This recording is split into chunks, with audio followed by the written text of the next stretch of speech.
friends, it's me, Mimzi Moon, and welcome to the second installment of Snortlings Hollow Presents The More You Know with Mimzi. You are in for a treat today because we'll be interviewing a socialist, and I've come up with a really good series of questions. They're all questions that I have, and I'm sure many of you have them as well. And I'm really interested to see how he's going to answer them. So, James is another person I met in my comment section, and I was really impressed with how knowledgeable he is. Another thing that impressed me about him is how tolerant, respectful, and open-minded he is. Qualities that I feel are so lacking in today's world when it comes to speaking to people you might not see eye to eye with. We've been chatting, and even though there are some things we don't agree on, we have some common ground too. And one of the things we have in common is an interest in, I guess you'd say, eccentric fashion. So, without further ado, let's meet James LaCroix. Welcome, James, and I hope you're ready for some tough questions. Yeah, I think so. Welcome, comrade! Hyper, what are you doing? Finally, someone who can teach Mimzi about the evils of capitalism! Hyper, I know you like to suck up to our guests, but I really don't think James is a communist. From each according to his ability, to each according to his need. Hyper, get out of here. All right, James, let's get on with the questions. Right.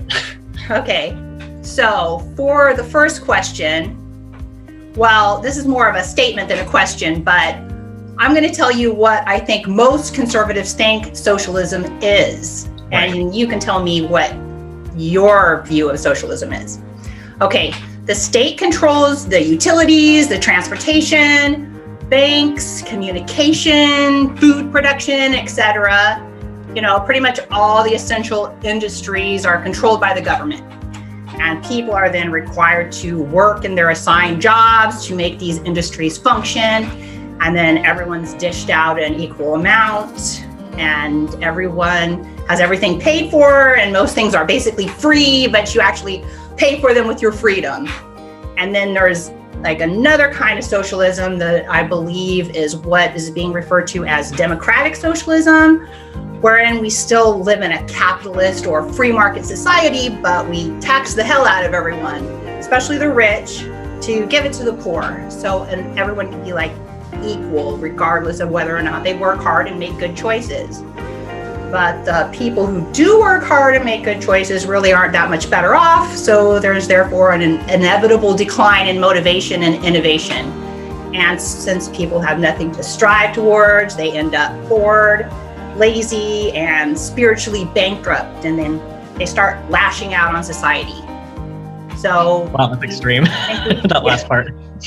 Do you think we have this right, or what's your take on socialism? What does it mean? Fortunately, like none of that is true. I mean, like we are gonna tax people, but like it's not quite that simple, basically. So like the first thing you described is communism, which is obviously what Hyper wants. So communism is basically like absolute socialism with like no capitalism involved. And we don't really want that. Like most like socialists like in America actually really like capitalism. Like I know I like capitalism. I like being able to buy stuff and like, you know, have things catered to me. And we don't really want that because like, you know, I don't think we can trust the government with absolute control any more than I think we can trust corporations with absolute control, because like both can be corrupted. But I do think that corporations have a higher motivation to just have a profit and not necessarily look out for the well-being of our citizens. So I think that it's okay to give a little bit more power to the government.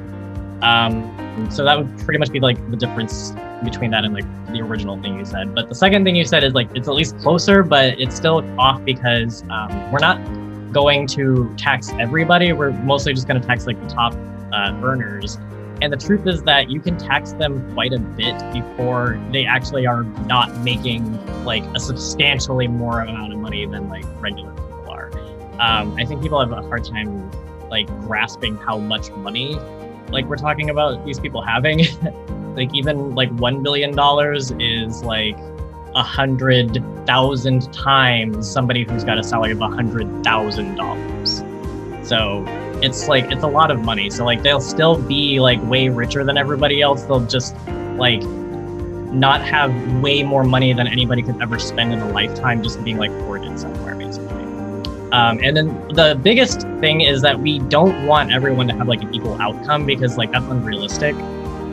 We just want everyone to have like an equal opportunity to get, you know, a good outcome, essentially, because, you know, we think all people, at least all men are created equal, basically, right? So, Right. Yeah. There shouldn't be a decline in motivation with this system either, because if anything, there probably will be like an increase in production and innovation, because a lot of people in the middle class like have a lot of ideas, but they don't have any opportunities to carry them out because they're too busy like, you know, having to work all of the time and like focus every ounce of their like money and time and energy onto survival, and that's it. So if anything, it should free up a lot of people's time and ability to do like greater things and to, you know, innovate more. So I don't think it will demotivate people. I do think there are some people out in the world that are pretty like lazy and unambitious, but I don't think we should be punishing all of society just because of those people.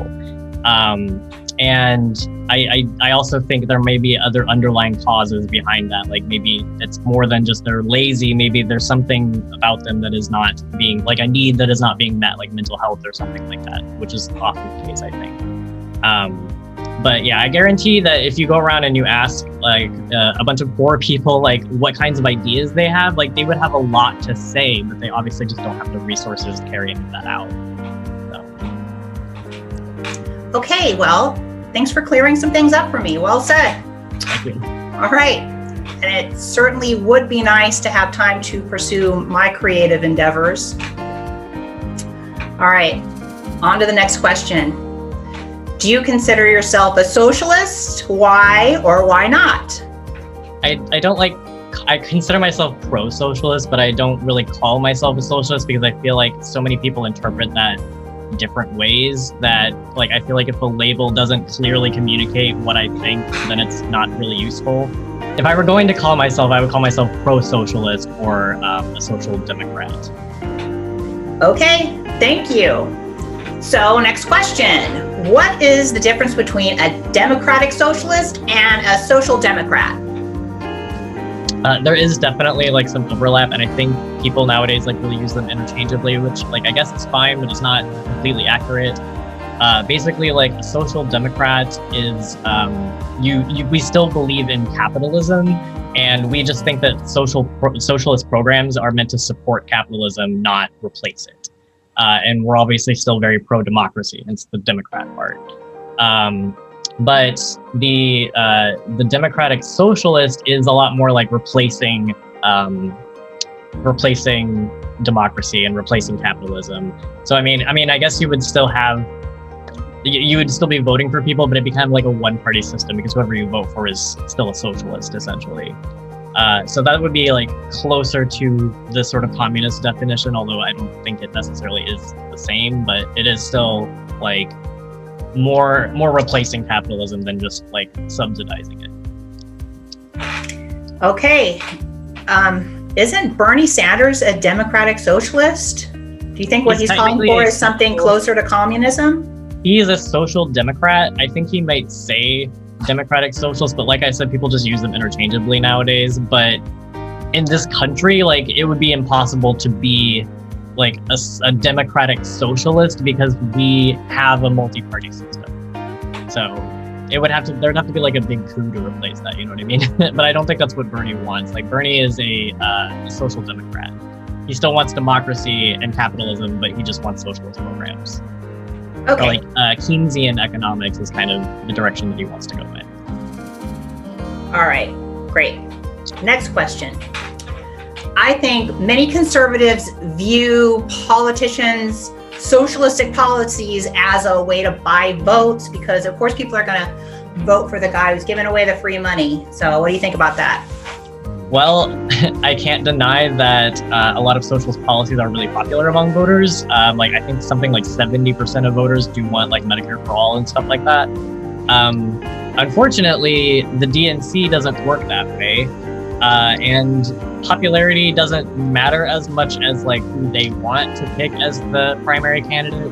So, for example, if you take Bernie Sanders again, like who, you would think he was a very popular candidate and he has all of these socialist ideas. So you would think that he's buying votes, but obviously he was sabotaged in the primaries and he did not become our candidate. So I think if he was trying to buy votes or if he was trying to basically win by any means necessary, I don't think he would employ that strategy because it's clearly not effective in that situation, if that makes sense. It's okay, let me real talk for a second. And I don't know how much you know about this because I don't know how involved you are in the Democratic side of politics, obviously. Not very involved. I assumed. So during our primaries last year, a lot of weird shit went down. The first was that the Iowa Caucus, which is basically the deciding factor of who the most popular candidates are going to be, they it kind of looks like they cheated. So I know how people feel about thinking that Joe cheated in the election, but that's really hard to do. But cheating for the primaries in the Democratic election is extremely easy because the DNC has admitted that they're a corporation, and so therefore they don't actually have to put forth the candidate that the voters voted for as far as their primaries. So they can put whatever candidate they want, which isn't the same as the general election because everybody's involved both sides. So it's not just you can't just do whatever you want. But yeah, so the DNC, they've admitted that. They've admitted that they don't have to listen to their voters. And they've admitted that they've written letters to candidates like Andrew Yang, for example, that say basically Hillary is going to be our candidate or Joe Biden is going to be our candidate. So you don't have a chance. So you should probably just drop out of the race. They literally, yeah, these things have been leaked. So during the Iowa caucus, Bernie probably had a pretty good chance to do well in it, but they kind of intentionally miscounted, and it basically put Pete Buttigieg ahead. And before they finished recounting to account for the mistakes, he just basically claimed that he won it. So it didn't really matter after that point because that was what it was already all over the news, which is the entire point of the Iowa caucus. So it sabotaged Bernie Sanders. But if I bring that up to some people, they think I sound like a conspiracy theorist, apparently. Oh, okay. I did know that. I have heard that Bernie Sanders was sabotaged and all that. So yeah, I just didn't know too many. Okay, fair enough. Next question. So don't you think that when people are free to make their own choices, that they'll do a better job than government bureaucrats? I do think that, in general, yeah, I think choice and freedom is really important, especially for Americans. And it is my belief that the policies that we want to put forward that are progressive, actually provide people with more freedom than the current stage of capitalism does, which is part of the reason why we are, for implementing that. So we're not trying to put everything in the hands of the government, food and, every other resource that you mentioned earlier. But we do think there are some tasks that are better organized by a central government because they're just so large scale. It's not really something that individual private citizens are capable of organizing and coordinating on a national scale.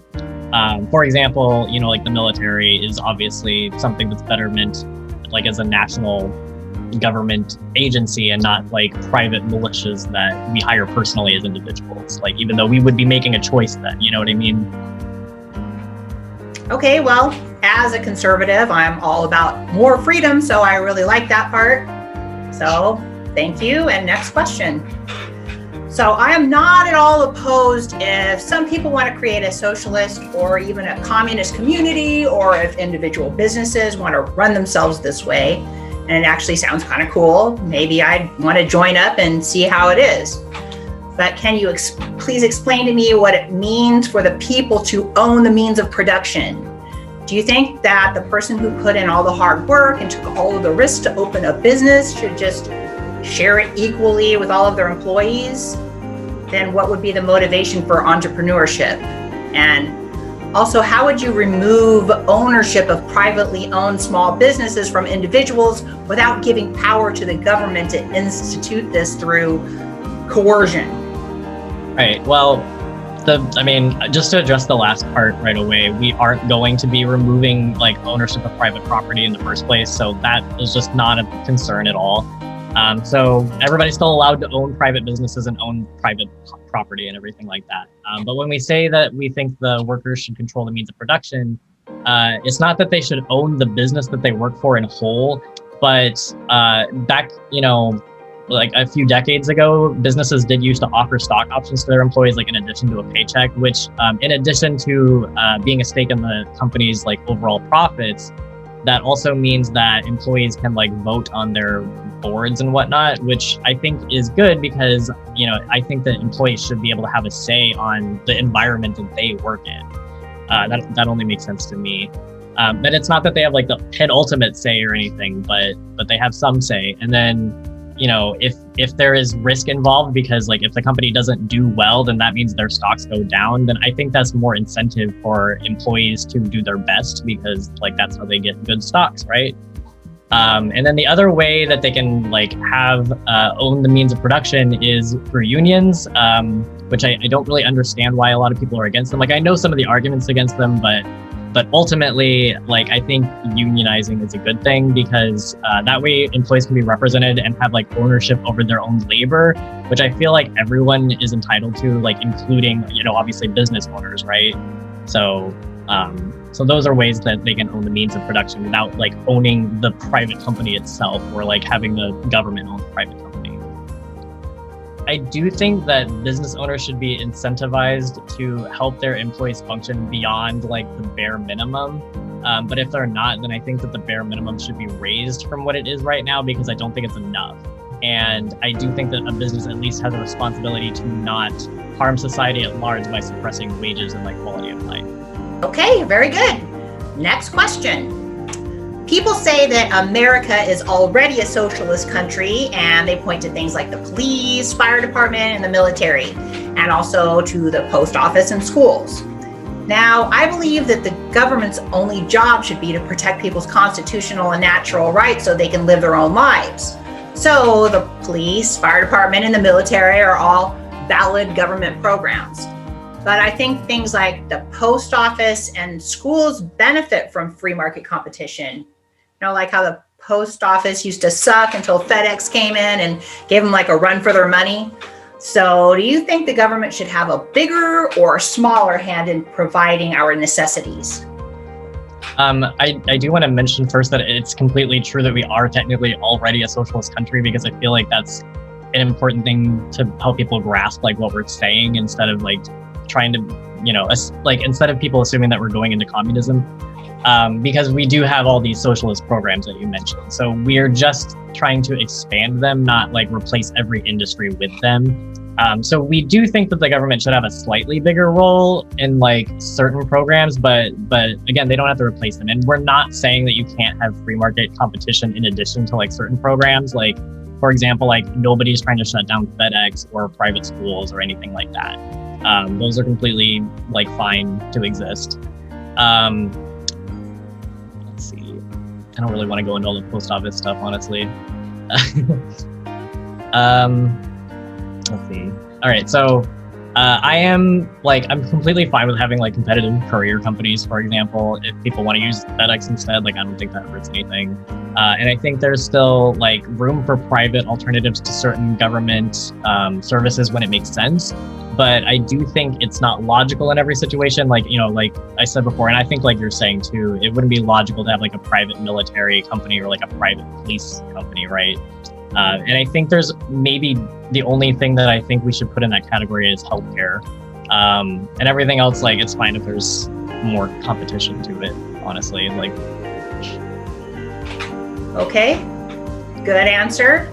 So my next question is, do you think we should declare food, housing, and healthcare a human right?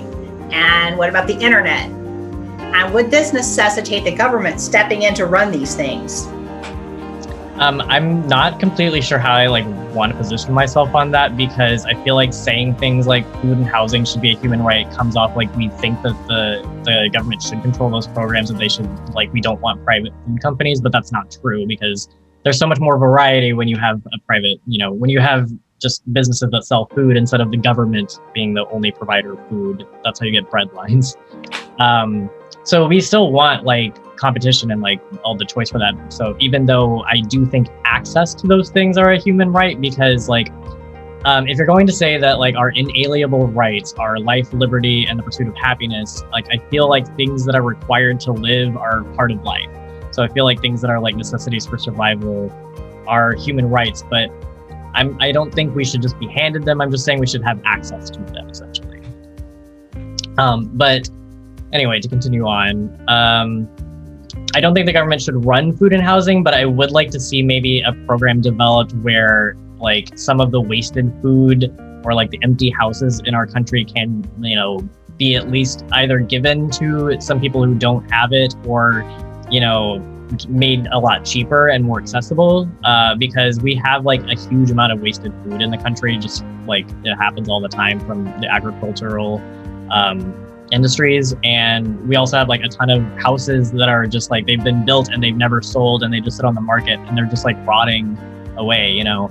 And I think that it would be better to at least like put those things into the hands of people who don't have them. But that doesn't mean privatizing, or that doesn't mean making them public programs. I do think healthcare and internet are kind of different. For one thing, I do obviously, like I said before, believe in universal public healthcare. I think that would be a better system, because I think it's one of those things we can put in the category of like police, fire department, and military stuff, and not so much like schools and post office stuff. But the internet, I'm not sure about, because I don't necessarily want the government to own the internet, because I'm afraid that we would end up with like what China has, where they just have like an intranet that the government controls.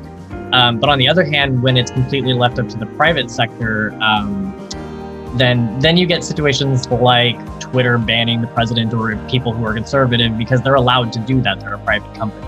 So I think both of those situations are kind of bad, and I'm not really sure what the proper solution to that would be, because I don't really know enough about like how the internet works, to be honest with you. Like, I know it's a series of tubes.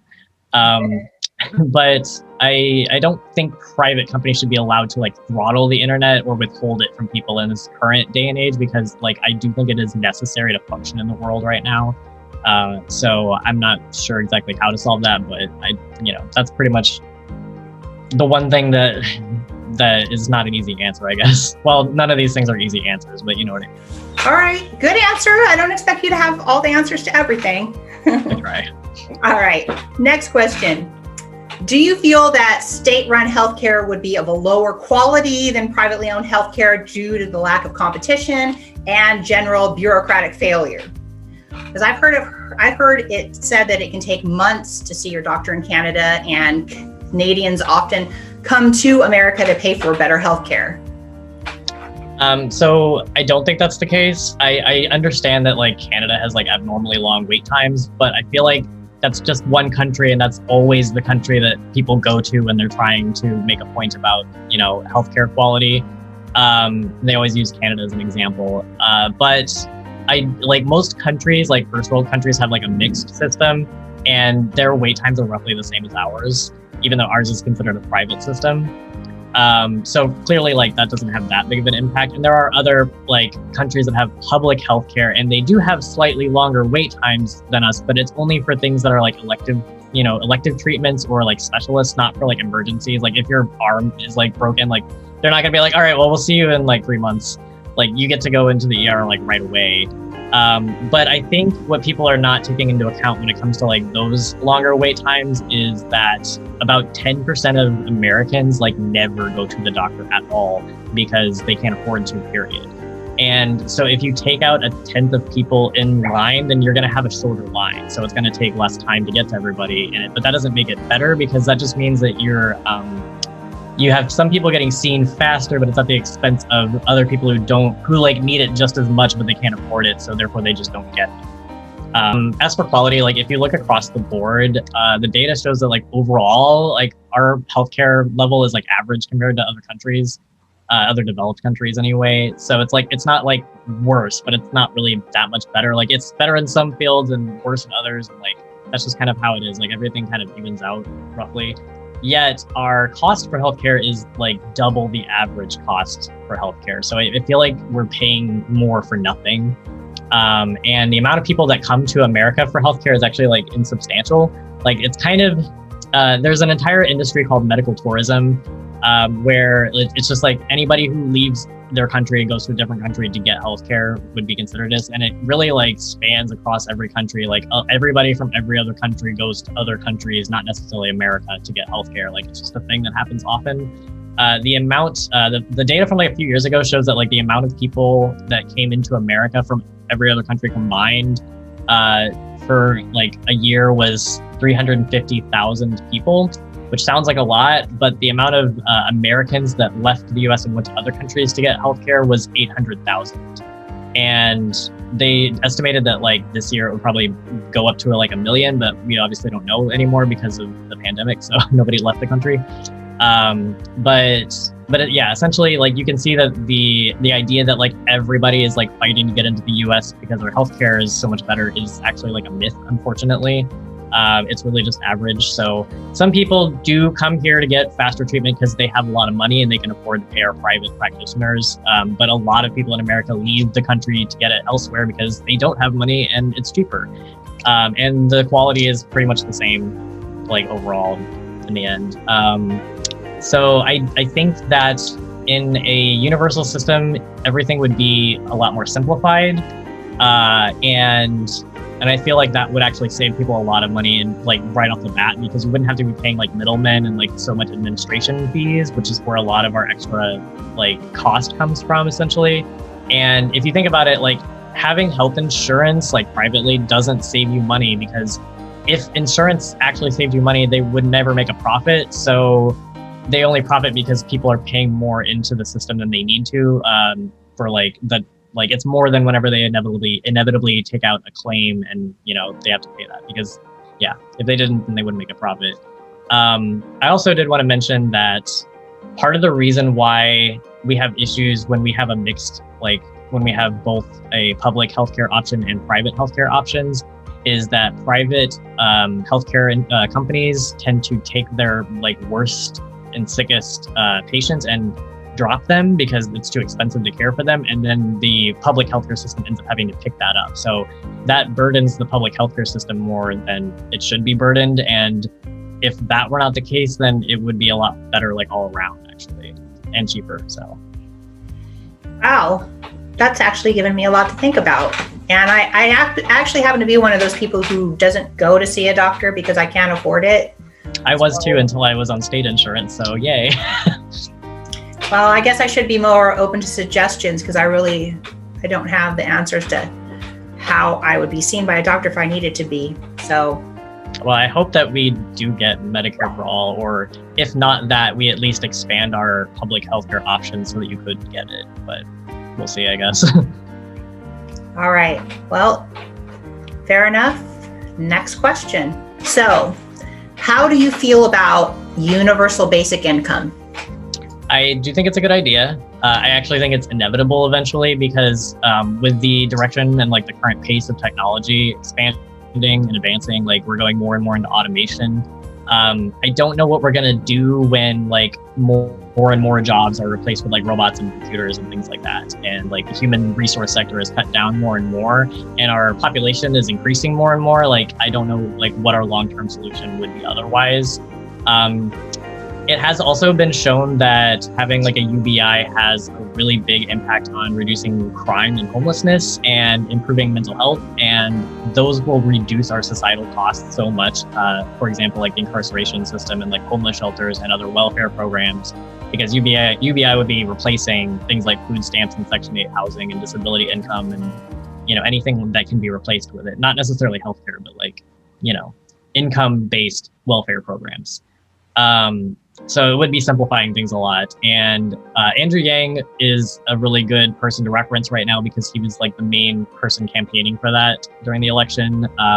He calls it a freedom dividend instead of like a universal basic income, which I really like the sound of. But he's saying that we should treat it like you would a stock market payout from a company that you're invested in, because like we're all invested in America and we all contribute to making the country great. So we should all benefit from that as well. All right.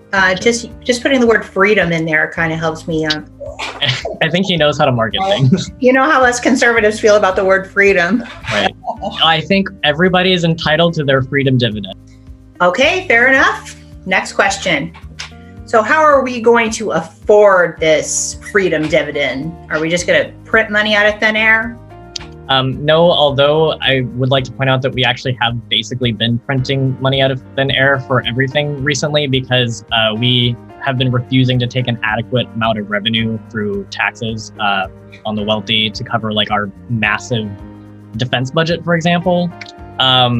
So it wouldn't really like be any different from that, but there's a few possibilities as far as like covering so that we're not going further into debt. One of the ways that Andrew Yang has proposed was through a VAT, which is a value added tax. And basically that would replace income and sales tax. And like, I could go into like all the mechanics of it, but I wouldn't be very good at explaining it. But basically it's like added at every stage of production, and it's paid by like everyone in the stages of production rather than just the income tax of the person who sells the product, if that makes sense. So it's like split more evenly. And again, it's more simplified because it replaces income and sales tax, which I know a lot of people don't like income taxes. So, I mean, there you go. It would affect everyone. So it's like, you know, almost a flat tax, but it would still be a lot harder for like big corporations to evade taxes. Like they wouldn't be able to obscure it because they would have to like put down where everything came from and like every step of the way. So that would solve one really big problem, which would be closing those tax loopholes on like the big companies that have not been paying their taxes lately. So that's one way. And Andrew Yang has said that it would bring about $800 billion, which is almost half of the amount that he said it would cost to do a UBI. And then the rest of it, another quarter would come from the programs I mentioned previously, like being replaced. So like no more food stamps, no more disability income, no more Section 8 housing. So like that would cut back a lot of money on spending on that. And then the rest of it like would probably have to come out of our completely obscene defense budget. So instead of being like significantly more expensive than every other country, it would just be like a bit more expensive than every other country. But also like, I don't even think that would be super necessary like in the long run, because it would generate so much more income among like just people spending money throughout our economy that like it would probably pay for itself like after a certain point. UBI could decrease spending in a lot of areas by just there being less crime and poverty in general, because if, like, believe it or not, poverty is actually really expensive for society to sustain. But you know, I think if we're the best economy in the world and we're like the richest country in the world, then I don't see why we can't afford to share our wealth with our citizens. Like, it doesn't make any sense to me. So I think the money is there, and it might initially increase the expenses of some things. Like any major change in the economy would do that, but in the long term, I think it would actually reduce our deficit substantially. All right, good answer. Mm-hmm. We have a lot of questions here, so I'm just going to keep on moving on in the interest of time. All right.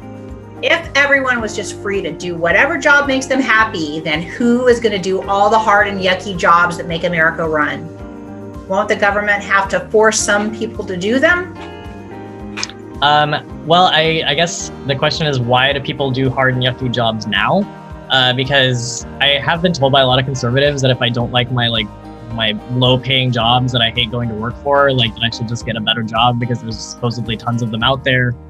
So if that's true, then like obviously people are still motivated to work bad jobs now. But if we just assume that people do those jobs because they have to survive and that would be taken away if they had a UBI, we're still forcing people to do those jobs because we're making them wage slaves essentially. So like choosing between like working this job that you hate and feeding your family like isn't actually a choice. So I don't think people would be free to do like literally any job that they want, because like not every job is just going to magically appear in existence just because of a UBI. Like there will still be limitations on what positions are available. And there will always be like oversaturated markets. So people will still need to get jobs that they may not necessarily want. And a UBI isn't going to be like a comfortable income. It's going to just be literally like the bare essentials to live and nothing else.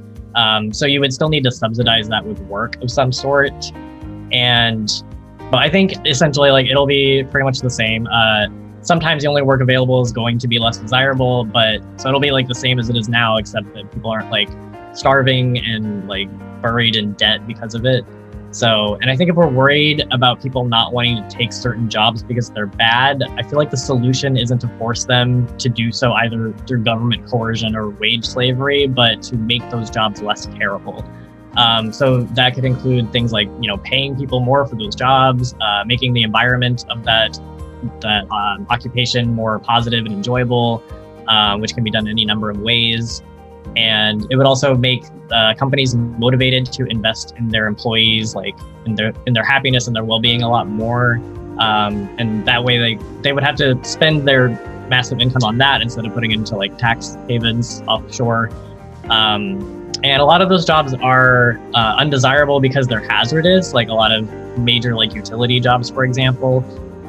So I think including better safety regulations and like hazard pay would make them like less undesirable, and it would like we wouldn't be forcing some people to like risk their lives because their only alternative is like homelessness. Yeah. All right. Well said. Thank you. Next question. What do you say to people who believe that any type of socialism is just a stepping stone towards communism? I think it's important to listen to like where that information is coming from and like who's telling you that and why. Because like, as like we were just talking about before, like socialism is not a strategically wise position for like a politician to take, because despite how popular the policies are among voters, like it's basically career suicide, because the establishment doesn't want to lose their corporate donors. So like the establishment will make sure you don't become the primary candidate. So basically you have like large corporations who don't want to be forced to actually pay their taxes, like telling you that socialism will become communism, or you have people who are politicians that are being paid by those corporations telling you that. So you don't have to take their word for it. Like you can just like, there are lots of examples of other countries that do what we're suggesting and they have not become communist countries. So you can just look at these countries for, examples and just think critically about it, basically. All right, I like that answer. So next question.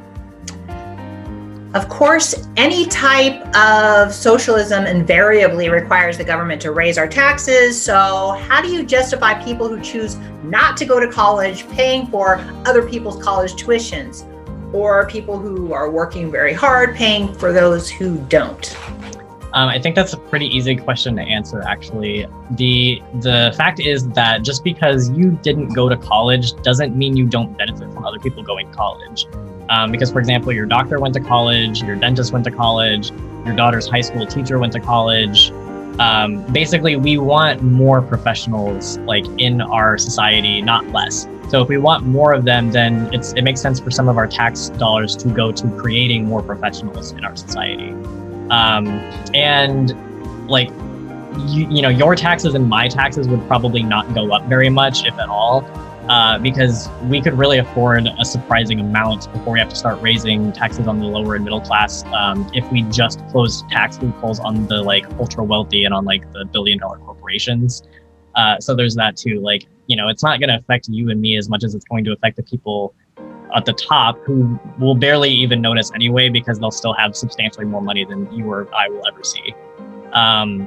So yeah, you're not really going to be like dishing out all of your income for people who aren't working in that situation. Okay, I can accept that. Next question. So don't lower taxes put more money back into the pockets of the consumers, who then uses that money to buy lots of stuff, stimulating the economy and creating more jobs? Not necessarily. Like, potentially yes, but if you really run the numbers, it really depends on how expensive healthcare is, for example. So if you have low taxes, but you're paying a lot for your health insurance, then you're not saving money. You're probably spending more money than you otherwise would, which is the case right now, which is why you can't afford to go to the doctor and why I couldn't afford to go to the doctor. So if all of that stuff is bundled into your taxes and your taxes are slightly higher, your overall expenses might still be lower, which ideally that would be the case, especially for like, middle class type individuals. So you would actually have more money to spend. And like a lot of these people who think that we're giving away free money, like if that is what you think we're doing, then that money could be used to stimulate the economy just as much as lower taxes would be. So if everybody has like a UBI, for example, like we would have way more spending power. So it would stimulate the economy, and you would have that exact situation of customers, consumers having more money in their pockets to like buy a bunch of stuff, and that, gives businesses more patrons and whatnot. Okay, good point. All right, next question. When you raise taxes on the wealthy and corporations, why won't they just fire more people and lower their wages? Unfortunately, they probably will do that at first because they want their bottom line. But the thing is that if we're using those tax dollars to build this infrastructure that we're talking about and put more money in the hands of citizens that are going to spend it, those businesses aren't going to be able to sustain themselves for very long on just like a skeleton crew. They will have to hire people, and they will have to pay them an attractive amount of money in order to account for the increase in customers that they would get from people spending all that money. So if we are, for example, giving a UBI, then people are going to be spending a lot more money, and they're going to have to hire more people, and they're going to have to pay them more than what they're making on UBI in order to sustain them. So you may have the beginning of, let me start over. So at the beginning, you might have corporations fire people or lower their wages, but in the long run, like that wouldn't be sustainable for them. So I think it would actually eventually result in the opposite situation, with more employment and more like higher incomes. All right, you are destroying all of my talking points. Sorry. I got another one for you. How about this one? Another side effect of raising taxes is that people tend to move. Ordinary citizens and small business owners tend to move to areas with lower taxes and less regulations, and large corporations move their operations overseas. So how do we prevent a mass exodus and the loss of our tax base? I don't really see much evidence to suggest that like normal citizens move to like lower their business or lower their taxes or like get away from regulations, but like small businesses don't really benefit from moving as much because for one thing, if we did like a VAT, a value added tax, then it wouldn't really matter where you live in the country. You'd still be paying like the same amount of taxes essentially. But even if you're talking about like things like property taxes, which aren't going to be raised probably anyway, but it's not necessarily beneficial to go somewhere that has cheaper property taxes, because usually the reason they're cheaper is because there's not as many people around.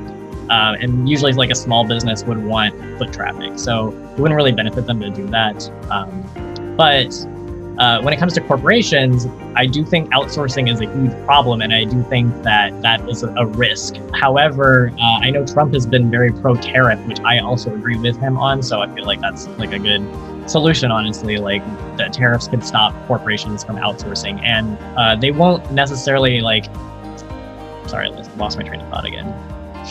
And then if corporations themselves are actually not our main tax base, they're like 7%. Like corporate income tax is about 7% of our tax income as a country, and the rest of it comes from individual income tax, which includes wealthy and lower class people, and payroll taxes.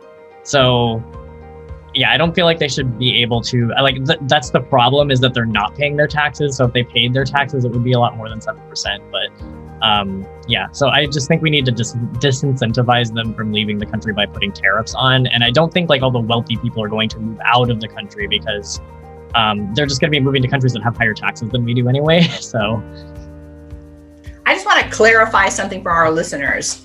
The top 1% do pay more in income taxes than the bottom 90%. And they also have an income tax rate that is 6 times higher than the bottom 50%. So it's not like they're not paying taxes. Right. No, I'm not talking about like wealthy people not paying their individual income tax, because they do. And they're because we have progressive tax brackets, I think their income tax is usually around 37%. But what's interesting actually is that the total amount of money, that tax revenue that we get from the top 1% is about like $500 billion. And the total amount of revenue we get from the bottom like 99%, or it might be like the top 10% and the bottom 90%, but either way, is like 450 billion. So it's really not that big of a difference, which is kind of interesting. So I think that that's a good argument for like raising that bracket a little bit. Which I know is scary to people, but it's not going to affect like you or anybody you know. So But yeah, like it's not that rich people don't pay taxes, it's that their corporations like get out of paying taxes. And that's why they have such a small percentage of the tax base. Okay, fair enough. Next question. I feel like the goal of socialism is to make everyone equal, but this goes against what it means to be human. Distribution is never equal. We have different intellects and abilities and like heights and lifestyles and experiences and wants and needs. Like every aspect of our life exists on like a curve. So evening out the curve is unnatural, and it can only be attempted through authoritarianism. So what are your thoughts on this? I really honestly, I agree with you. And that's kind of why at the beginning, I want to make very specific that we don't want equal outcomes. We just want equal opportunities, because I think you're right. I think it's like the goal of communism is to make everyone equal, but that's not necessarily the goal of socialism. We just want to have policies that benefit society at large. So we don't expect like an equal outcome for everybody, because that is unrealistic for the reasons that you described. So we will always have like exceptional people and below average people. But the goal of socialism is more that like the people who happen to have like a lower intellect or lower abilities or less opportunities for some reason, or more obstacles for some reason, that they don't have to like suffer and like starve because of circumstances that were outside of their control when they were born. So it's not like we're going to give every single person like a mansion and like the exact same income. Even with like UBI, we're not giving them the same income, because people are still free to work and make more money than other people do if they want to. So it's still a meritocracy, and we're just, the only difference is that we're not letting like our weakest citizens suffer because we have some kind of Darwinistic system that says that if they don't deserve to live with the rest of us because they're the weakest. Because I think you and I agree that there will always be somebody in society that is not like as well off as other people. Okay, I definitely see your point. I think we have some agreement there. So next question. So why should I care if the top 1% owns 90% of the wealth? I only care that the rest of us have access to getting what we need. I mean, good for the billionaires. Their success doesn't need to affect me achieving my own version of success. It actually does affect you and like everybody else, because it first of all, it impacts our ability to access what we need, because the money that they have, the 90% of the wealth, is taken out of our society, and it's not being replaced at an equal amount. So it's like gradually depleting our economy. So like basically, like by saying, you know, the top 1% owns 90% of the wealth in the country, what you're also saying is that the bottom 99% of the population owns and is operating on 10% of our economy's wealth, which I think is like not good. So that does definitely have an impact on like our quality of life and like our local economies even, you know. I think putting that money back into the economy, like for the rest of the 99% of the people, would actually increase the access that we have to things like better roads, better schools, better communities. And like, you know, that would make it easier for you and I to get what we need out of like our society.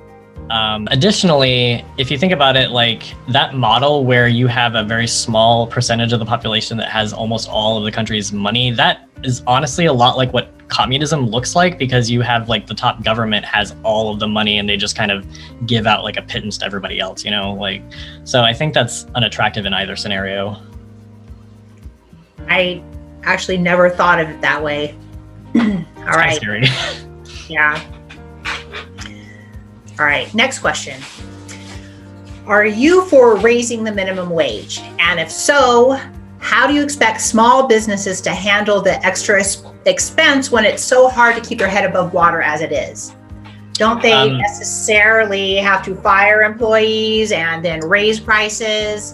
And in fact, now that everyone has more money, won't everyone just raise the prices on everything, erasing the value of the added income?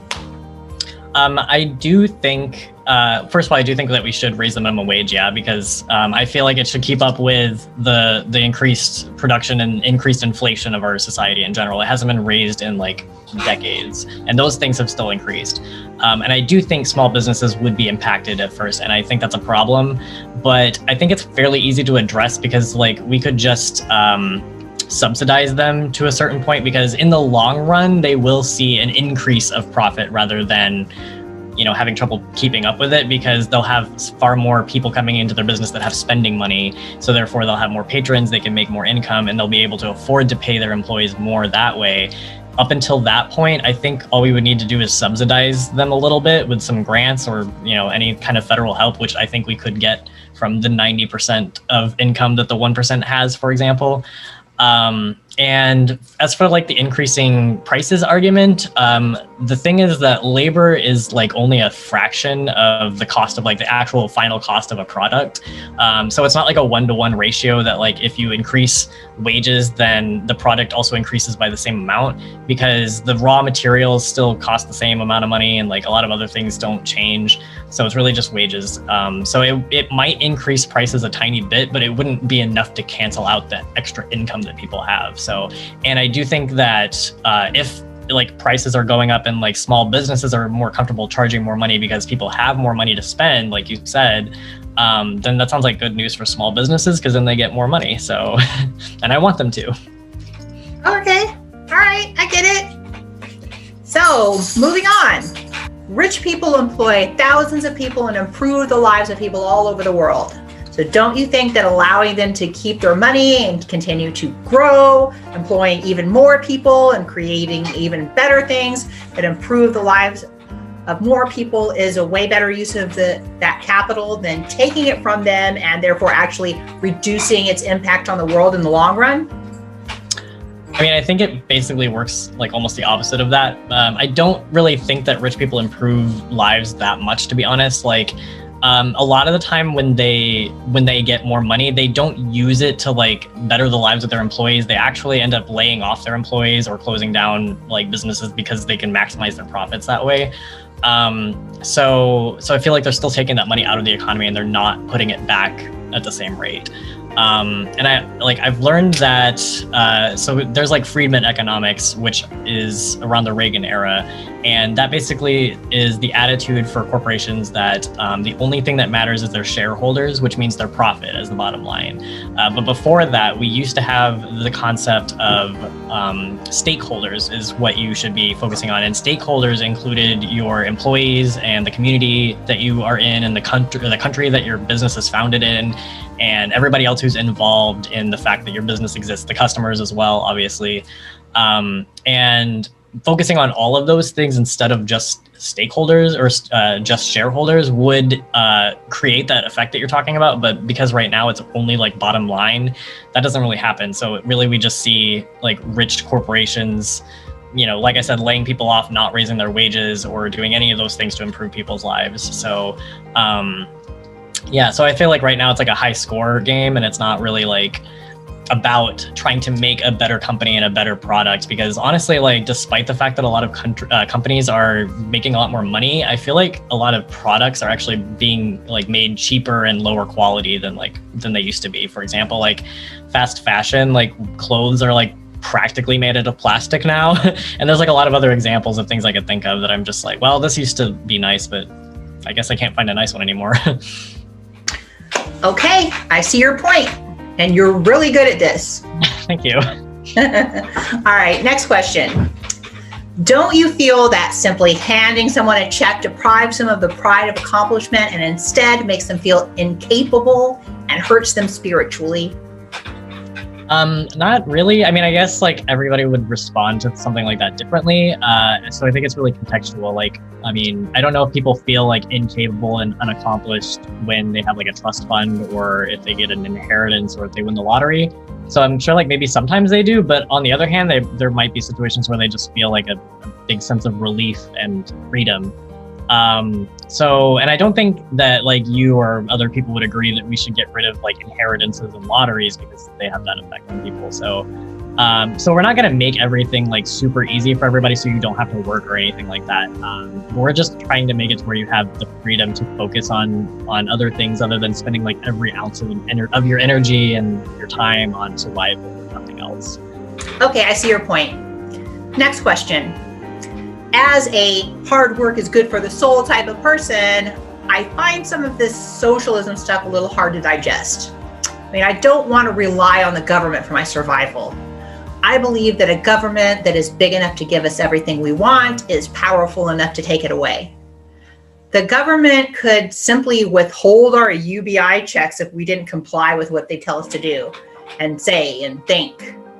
So you can already see how the government and big tech are combining to censor and cancel dissenters. What do you think about this? Well, I totally understand that you don't want to rely on the government for survival. And I mean, I don't necessarily want that either, but I just don't want some people to be unable to survive because they just have like unlucky circumstances, basically. I feel like as a developed modern nation, we are better than that. And I don't want everyone to feel like they just have to like claw and fight for survival. I just want them to be able to like flourish and to become better. I don't think the government, like I said before, the government would still not be giving us everything that we want. So like the pure basic means of survival isn't everything we want. For one thing, like the government would still not be giving us everything we want. Like it would just be the pure basic means of survival. And I know you want more than that and I want more than that. But you also told me that if you had a UBI, you would like work on this show, and not like your business full time. So like clearly that's an example of like how you do want more than just the bare minimum, right? So the government relies on us as like an entire nation, like just as much as we rely on them. So if they withhold our UBI checks, then all we have to do is like stop paying our taxes because that's where it comes from, right? And I feel like if we just stopped paying our taxes and did like a nationwide workers' strike, like everybody just stopped going to work, the government would probably hand them back over within like a day because like that's how our country functions. Because there are other countries out there that are like a banana republic or something like that, where all the government has to do is like go get some slaves and like go mine whatever resource they have in their country and export it, and that's how they make their money. But that's not how our government makes money. Our government's money is based off of the health and the well-being of our citizens because that's how we're productive as a society. So it would be in their best interest to not do that to us. But also, like a bigger concern of mine is that the government has a massive military and police force right now. So I feel like if they really want us to comply, like all they have to do is like sick the government, the military, the defense on us, which we've already kind of seen examples of over the last year, unfortunately, which is scary to me. So that to me is more of a threat of the government controlling us than like a UBI check that we don't even have yet. I also like, I don't agree with censoring dissenters either, but I don't feel like this is the same situation because that was an example of a private company. Like I assume you're talking about like Donald Trump being kicked off the internet, basically. Was an example of like, what? And other things, but yeah, you know, Parler. Well, not just him, like conservatives as well being kicked off the internet, yeah. Yeah. But that's an example of like a private company like exerting their control, not the government. So yeah, I feel like that's not something that would happen, I guess. Well, I think now that Biden is president, the media and big tech are going to be like greatly emboldened in their censorship efforts. I hope not, but the media is not run by the government, so I don't think it should be either. All right, well, that's probably a topic for another day. Yeah. Maybe we'll come back and do some more stuff on that. Yeah. All right, so next question. Okay, I know some people think that capitalism creates poverty, but the more capitalistic a country is, the more jobs are created and the less poverty a country has. And I think Hong Kong is a pretty good example of this, because it was just a poor fishing village 50 years ago. And they didn't introduce welfare, they introduced freedom and property rights. And now it's a thriving economic success. Any thoughts on this? So, I mean, I do think capitalism is great, but I wouldn't say like the more capitalist a society is, the better and like the less poverty there is, because I think it needs to be balanced and not absolute.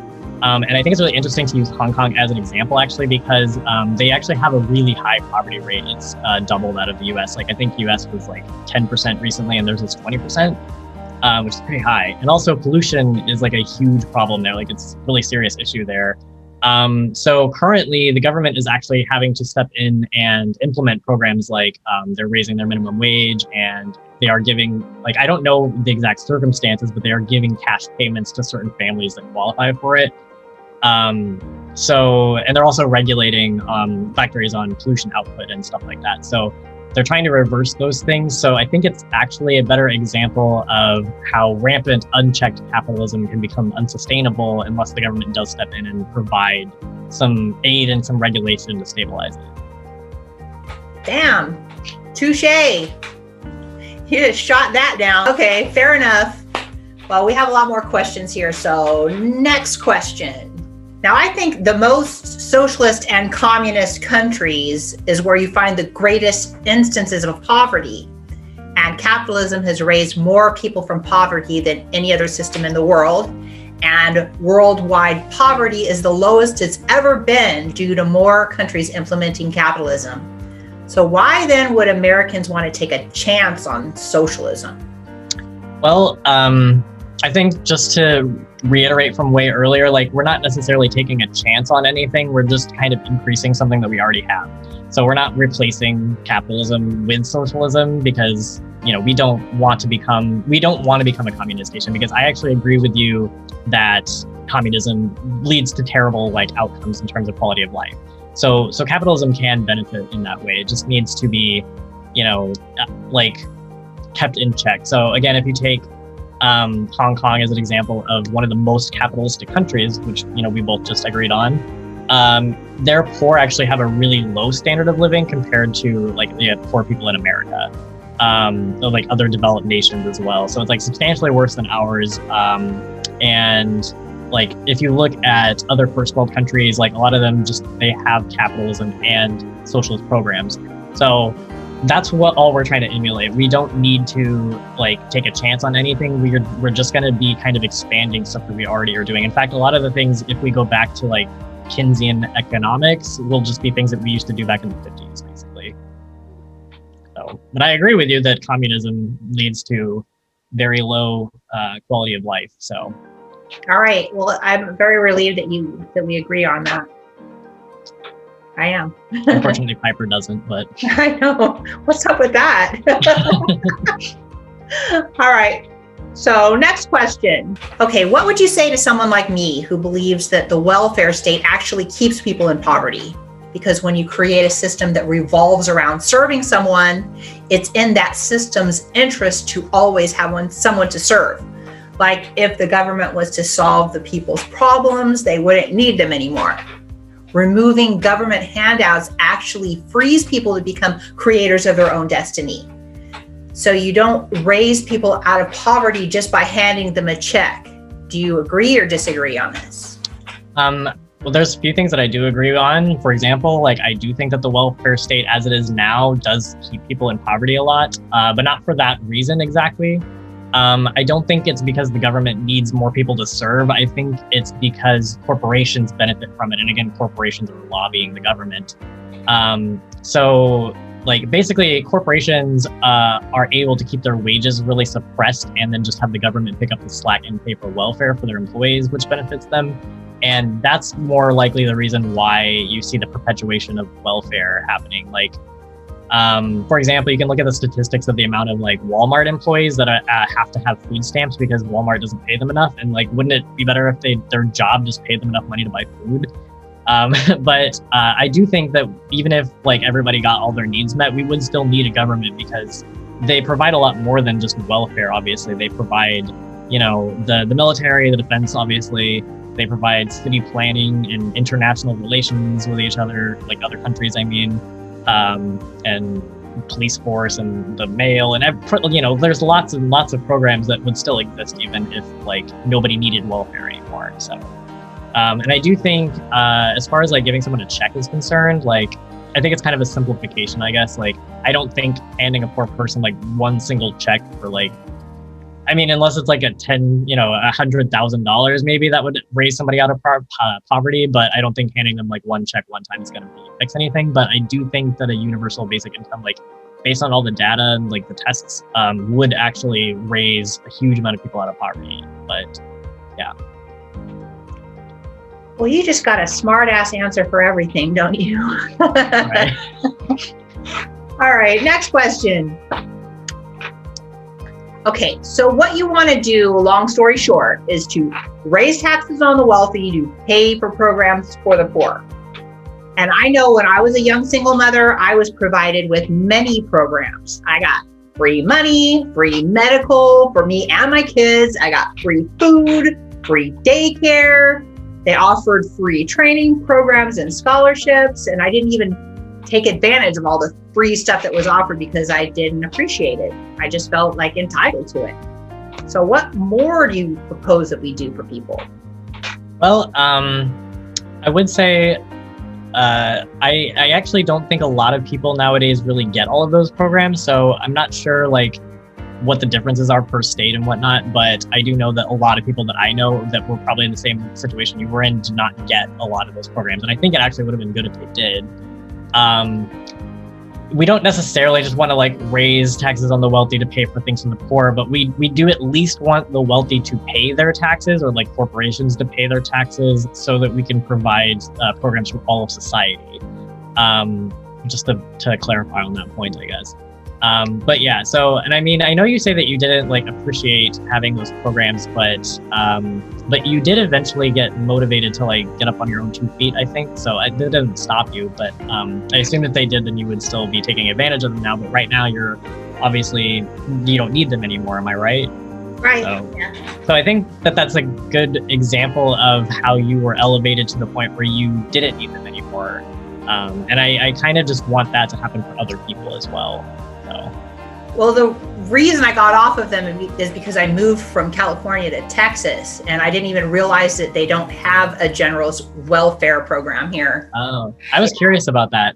So that actually also answers kind of my other question too, of like, I was like, where are people getting all these things from? But California makes sense. Yeah. Yeah, like people in my state, they don't get half of that stuff that you just listed, and a lot of them really do need it. So yeah, I mean, I guess to answer the question of what more we should do, I think we should expand some of those things to everybody, or at least simplify them. So like, again, with the UBI, you could cut out like half of the things you just listed. So there's that. All right. Great answer. Next question. Okay, here's something very interesting that I've learned. When people from the Nordic countries move to America, they're just as happy and they live just as long, but they actually become more successful here in America.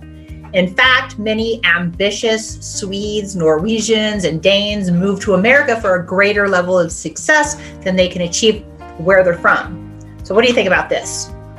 I do think that is interesting. I haven't personally seen any sources that relate to that. So I guess, I can't form like the most efficient response, but I can say that I have seen information that says that the amount of Nordic immigrants we've been getting into America has actually been declining over the past like 5 decades. So like you're talking back in the 50s, or not the 50s. I keep thinking that we're a lot younger than we are. But you're talking like 50 years ago, I guess. There was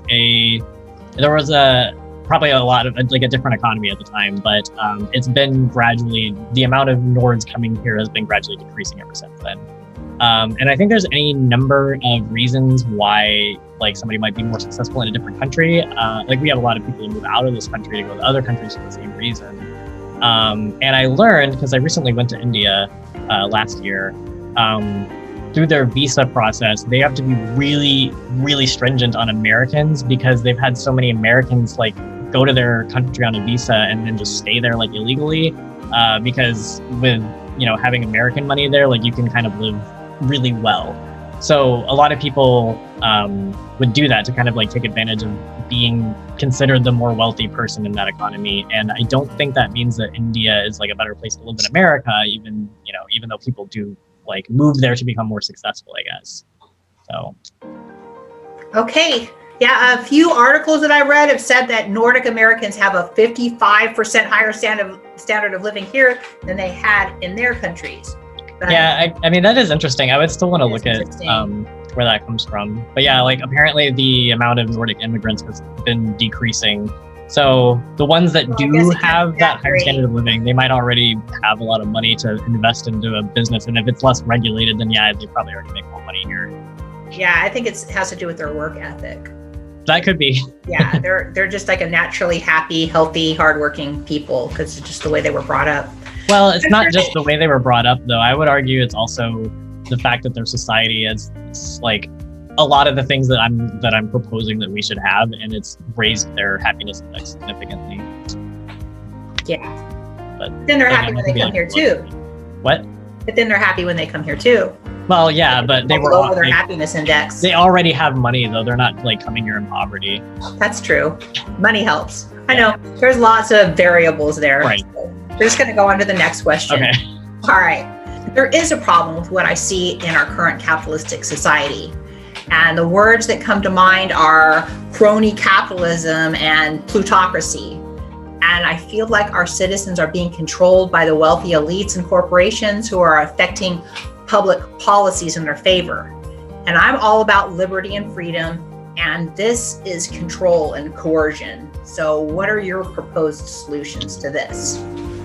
I do agree with you. First of all, like that's a huge problem. And I also think that, to go back to your previous question about like why the 1% having 90% of the wealth affects you as an individual, like that is actually a good example of how it affects you, because they're lobbying for laws and policies that affect you that you have to obey, and so does everybody else. So that is bad. I do wish that I had like a simple solution to that, but I'm just, one private citizen and I'm not a politician. But the thing that comes to mind would be to essentially make lobbying and corporate donors illegal, like in politics, which I think should have been a thing a long time ago. But it's really hard to get that implemented because it's kind of a catch-22, because in order to make it illegal for, there to be lobbying and corporate donors, you would have to be going against the same like corporate donors that are lobbying for it to continue to be legal. So it's kind of a difficult cycle to break. So I think probably the best solution in that situation is that we just need more of the population to like wake up to that fact. I think if we could all see like what these companies are like bribing politicians for, we could at least like vote with our wallets, and like say, well, this company is trying to get this law passed, so I don't want to give them money. But we don't have any transparency in that way. So yeah, I think it's good that you know that. And I think it's better that like everybody knows that that's a problem, because I don't know how many people actually realize that a lot of laws and like things in politics are influenced by corporations just giving them money for that thing. So I really didn't give this much thought until recently, actually. So yeah, I'm learning more. Glad that you've been thinking about it. I think it's important. Me too. Okay, moving on. Also, I do agree that there is corruption in our economic system today.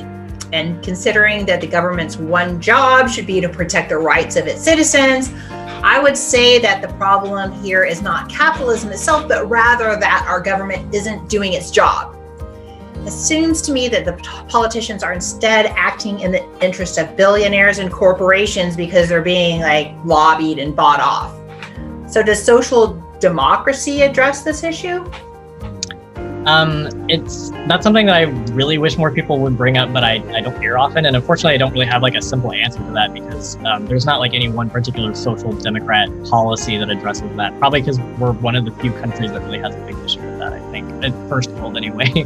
I'm sure other countries probably do, but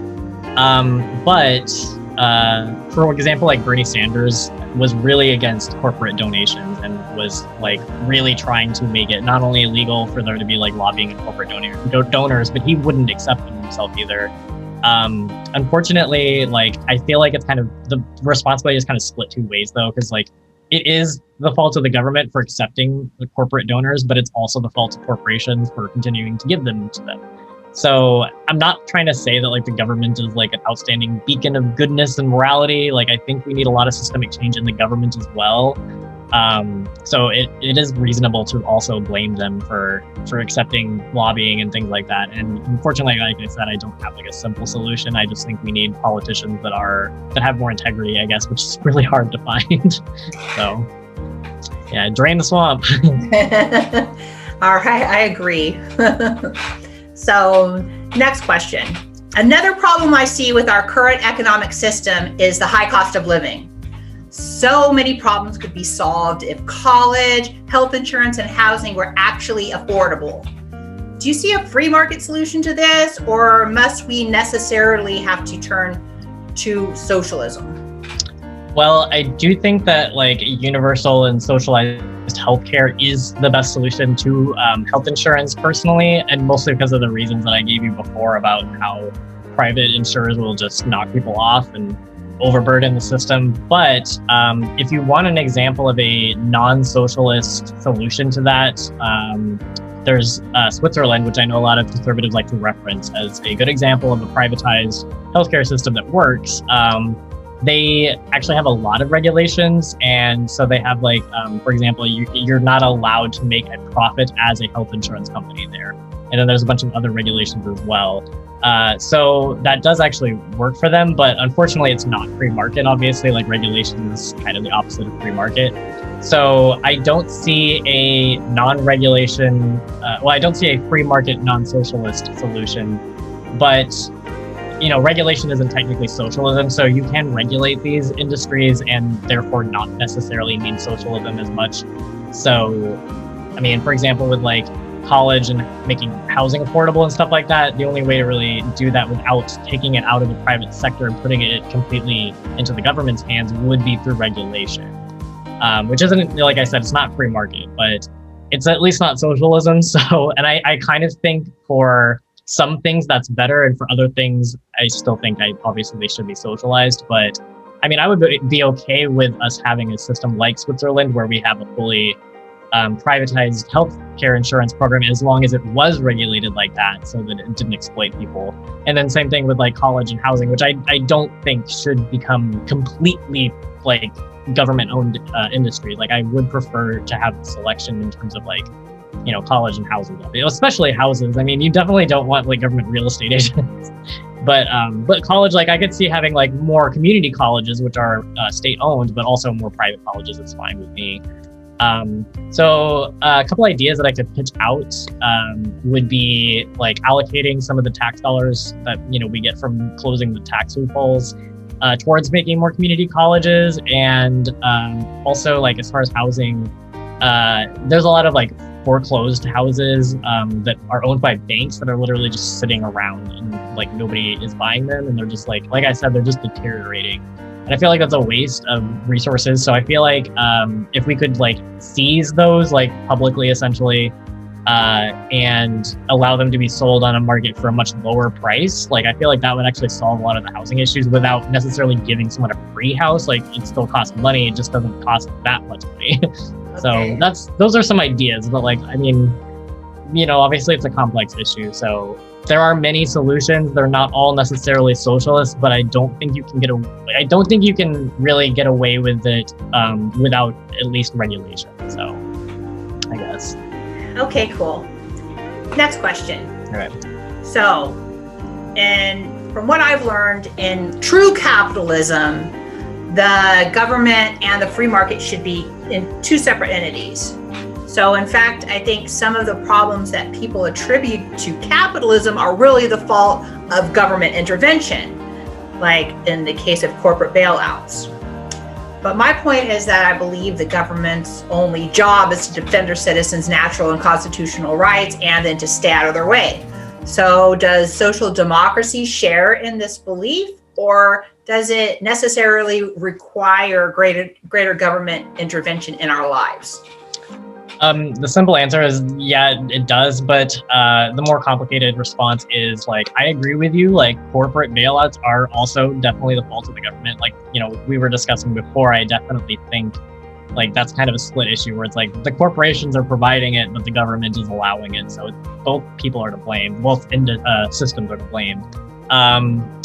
The thing is, I don't really know of like a good example of like true capitalism where the government and the corporations stayed completely separated. So it kind of makes me wonder if it's inevitable that with unchecked capitalism, like it will lead to the government being in bed with corporations, which kind of makes it almost like communism in that same way that it's like inevitable that it will lead to like poverty and like authoritarianism because of corruption, essentially, because they're both like ideas that sound great on paper but don't actually work in practice, because like there's a saying, absolute power corrupts absolutely.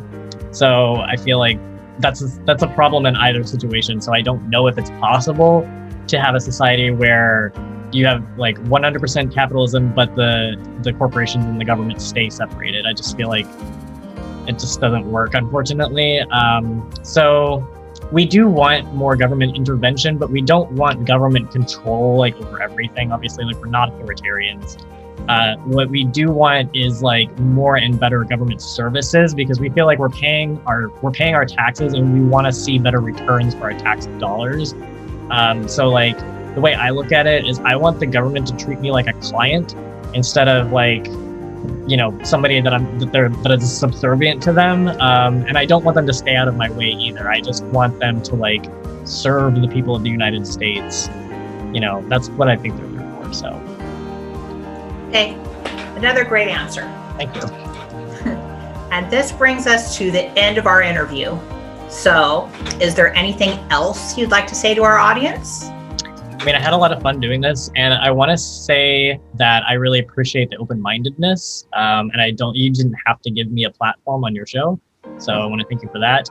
And also, if people are interested in my thoughts about things, I do have a YouTube channel, although it's not super political right now, but I might talk about politics on it more if that's what people want to hear.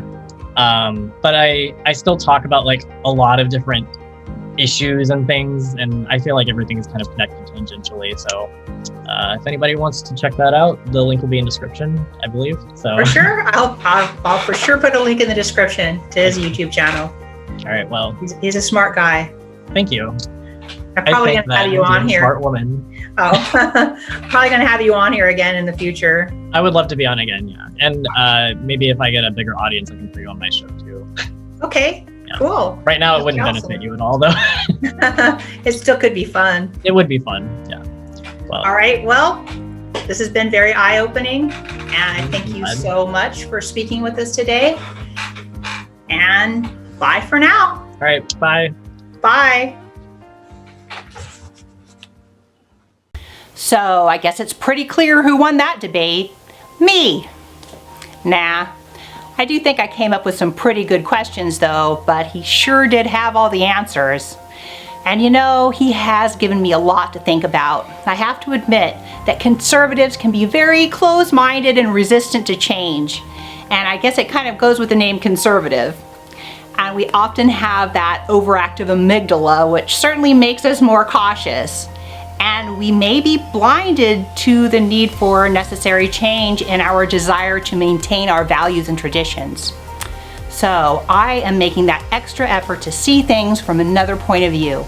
And perhaps socialists have a point when they suggest the government and big businesses are manipulating us into fearing socialistic ideas because it's in their best interest to do so. I don't want to be controlled by the government and corporations.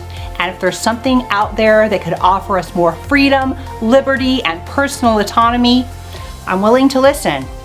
Look, as long as I know that when I work hard and make good choices, I'll be rewarded, and that no one is just going to take what I earned and give it to someone who just sat on their ass, and that I'm not trading in my rights for a handout, then I'm going to keep an open mind.